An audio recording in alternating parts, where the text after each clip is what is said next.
Tiffany, and I recently became an occupational therapist in the middle of the pandemic, the COVID-19. So I think in regard to just like getting an idea of what studying the boards is like, it wasn't something that I really looked into too much until I finished my last level 2 field work. So I finished my last level 2 field work December of 2019, and I took a optional 2-day course that my school offered through Therapy Ed, and it's a 2-day class where we go over testing strategies. They do give you a large book that you can go over chapter by chapter, and it kind of lays out things that you may need to know for the exam. It also comes with like a course manual looking at your strengths and weaknesses, topics that you're not as good in, and topics that you are more confident and strong in. So that was what I did, and then I basically stuck with this 6-week plan by going over the entire book. And keep in mind, this book is huge. It is so big that a lot of people that I know, they just didn't even go through it or probably reviewed it very briefly. So the Therapy Ed has 3 200 question full exams with 3 ClinSims each. So they're just trying to have you simulate the exam. The questions are different because they are written by Therapy Ed. It is timed, and you have like no time restrictions. It just tells you if you've completed the exam in 4 hours, 5 hours, 6 hours, or however long it took for you to complete it. You can also, I think, like break it up into like small quizzes, but I think a lot of people like recommended you just to take the full exam, sit down and simulate the exam. So I did that, and right in the middle of like literally studying for the Therapy Ed book, someone recommended that I look into the AOTA NBCOT prep because there's like so many questions. They use like retire NBCOT questions. They have a bunch of ClinSim scenarios, and they also provided PDFs that you can download and look into. I downloaded all the PDFs after I purchased it, and I was so overwhelmed by just like the little like differences between Therapy Ed and the AOTA one, and I just like didn't want to like confuse myself even more. So I told myself that I was gonna stick to the Therapy Ed book and just take like the mini quizzes that I created with the AOTA and like ClinSim when I had time. And so to add it all in, I also decided to also purchase the NBCOT study pack. So that's the pack that NBCOT, the actual test makers, provide for you that you can purchase on their website. I think it's like $69 versus like Therapy Ed. It was a lot more costly, but I would say it was definitely worth it for me to purchase those 3 things. And in addition to purchasing the 3 things, the Therapy Ed, NBCOT, and the AOTA, I purchased the purple book, the OT exam guide. People call it the purple book. They have more questions there. People said that it was a lot easier for those questions to be completed and to like look at the rationales.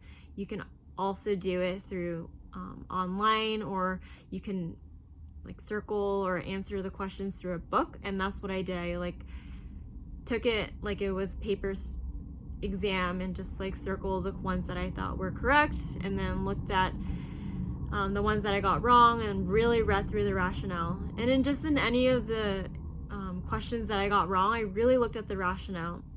And so for those of you who want to know, I got like around 68% for the AOTA, and then for Therapy Ed, I kind of like went from a 61% to 66 to 65%, so it was all pretty similar in the same arena.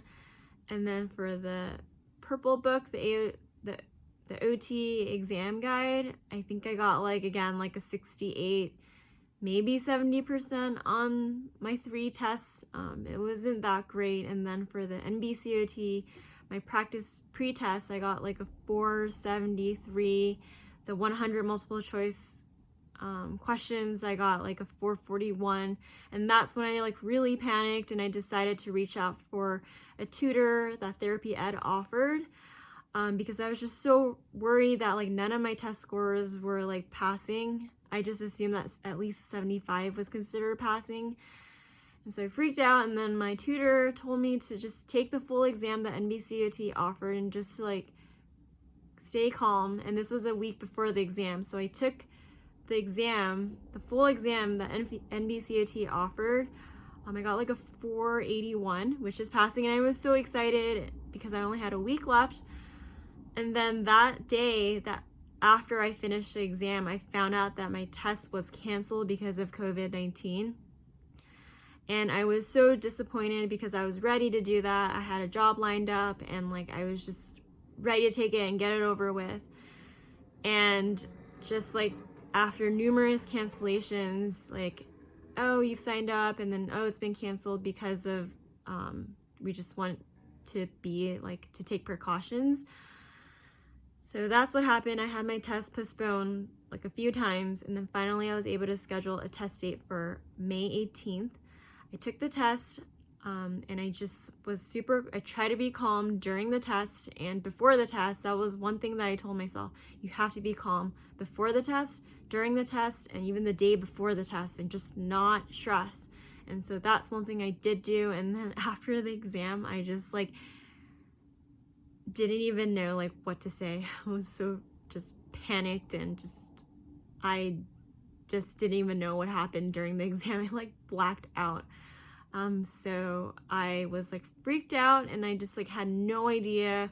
I was so stressed out. Like I couldn't sleep because I had to wait 10 days before my test results came out. And I just like couldn't sleep. I like woke up in the middle of the night, and just like so much anxiety like came up on me. And like the day before the exam came, or the day before the exam results came, I just like woke up every other hour, and like people say that like, oh, like your test is gonna be up like 6 a.m. Eastern time or like whatnot. And like I checked like every other hour and just kept refreshing and refreshing. And then I finally found out that like I did well. I got like a 468. I honestly didn't think I passed that day. And like just me being like not a good test taker all my life, I just like have always found that the NBCOT exam to be just like so stressful and like something that I couldn't do, and that's a lot of like negative self-talk. So I've just taught myself to be more positive, to like really use it as a growing experience. And I think those are the things that I wish someone had told me, was just like additional like examples of just like relaxing like the day before, and just like simulating the exam. Because like we had to wear the face mask for the COVID, I actually practiced wearing a face mask during a few of my practice exams. So that was really helpful because you learn how to breathe through them. I just wore the same clothes while I was simulating the exam, and the clothes I was actually wearing the day of the exam. I took 2 breaks. They were about a few minutes to use the bathroom and like take a quick snack. But I honestly don't know how like I just can even give you like the verbal affirmation like enough to like tell you that you can do this. You've gone through the OT program, a rigorous run, and it's something that like you can do, and you have to believe that you can do it. And whether it takes 1 try, 2 tries, or 3 tries, you just keep going and like looking at the resources that you're given. And like that was one thing that knowing that I'm not a good test taker, I try to just like use all the resources that I've been given to me, and like even reach out for a tutor. And to this day, I don't regret using that money, because it definitely helped save me time and like given me the courage to actually feel confident in myself. And I think at the end of the day, it's all about building your self-confidence and knowing that you can do this, you can take this test. And it's just believing that all that hard work that you've done, the field work you've gone through, level 1, level 2, all the late night up studying for exams, group projects. Like, you can do it. You can believe in yourself that you can take this 4-hour exam. So yeah, I just wanted to let you know that it is something that's hard, and like what I really appreciate about like just going through this experience is just the ability to just sit through a 4-hour exam and prepare for it, and like just to have the community, our classmates, to really just rely on, and just to like have study groups with. And I'm just like so thankful for all of the people who made this me passing my exam possible.